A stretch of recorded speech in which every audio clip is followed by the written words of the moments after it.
Today we're back in the land of sci-fi with the Zorah from Cobalt Designs, a 3D printed Springer that utilizes a shell-fed cylinder. The Zorah is available pre-built on Cobalt Designs' website, cobaltdesigner.com, which is currently the only way to pick one up as they do not offer files or hardware to build your own, which is definitely a disappointment to people like me who prefer to being able to print their own blasters, especially the ability to print my own shells. I do also want to note that I bought this blaster used from Cobalt Designs directly, which has given the blaster some additional wear and tear.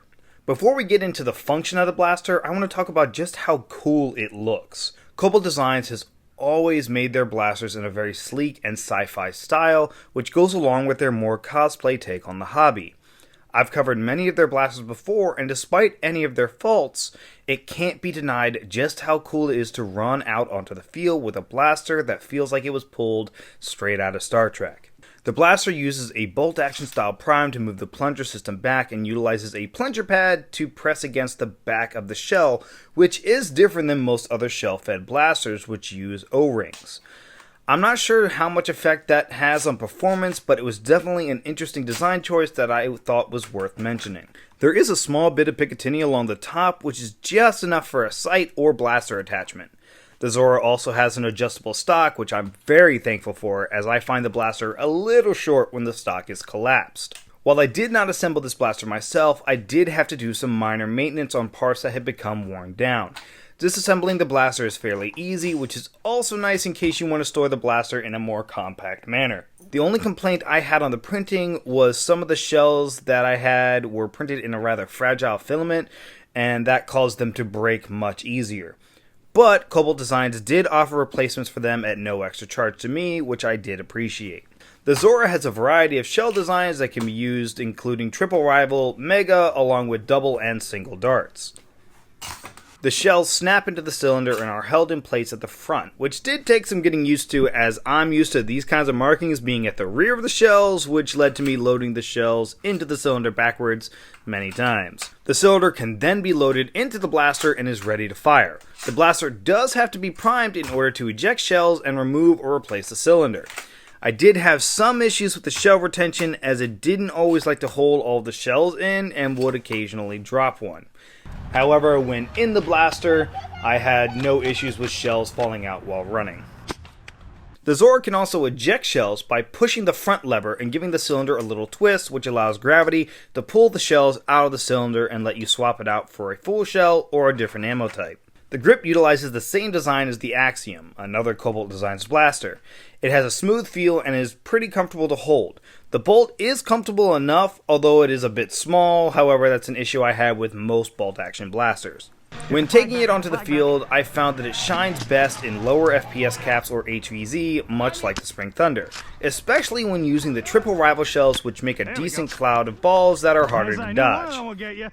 I did find that the engagement distance gets really difficult to work with at higher FPS limits, but if you're agile and like sneaking up on players, it can be rather useful, especially if you need special ammo types like Mega.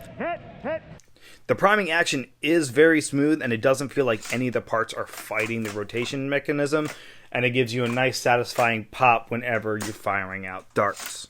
Unfortunately, the Zorah does have some drawbacks, mostly due to its shell system. One of the old cylinders ended up wearing down and caused the shells to get stuck in the cylinder and become unusable. It's definitely an issue due to the amount of force hitting the back of the shell, which is then being transferred to the small amount of filament at the front of the cylinder. I did speak to Cobalt Designs, who said that they did fix it in the current iteration. The bolt action also has a slight issue where it doesn't catch all the time if you're not being as deliberate with the bolt, and it ends up requiring a little bit of pressure from the other side to get it to catch well. I also found the shell ejection system to be very finicky and not as useful on the field. It might require more practice to get faster at it, but I found that it's faster to just top load the existing shells from the front of the cylinder or change out the entire cylinder for a full one. Thankfully, you still get that satisfying feeling when changing the shells out of the cylinder, which is especially satisfying when you drop all the empty shells onto the ground.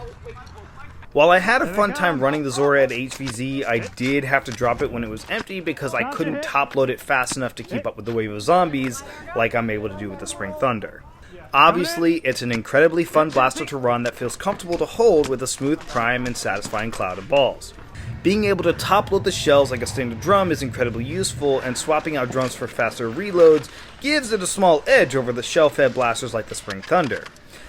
The main drawbacks of the blaster can't be overlooked, however. The shell ejection system is slow and finicky, and with the issues I also ran into with the shell retention, I came to the unfortunate conclusion that the Zorah would actually be a better blaster if it didn't use shells at all. And this is saying a lot because I really love shells and shell-fed blasters. If the Zorah was just a Springer with a drum that you could swap out, I would say it's a great shotgun-style blaster for HVZ and lower FPS caps. Personally, I'll still probably run the Zorah, but will most likely just top-load from the front of the cylinder. But now it's time to tell me what you think. Do you think the cool aesthetics of the Zorah outweigh the cons, or are you someone who refuses to use any blaster that utilizes shells? Let me know down in the comments, and be sure to keep an eye out for my next video. But until next time, I've been Boomstick, and I'll see you on the field.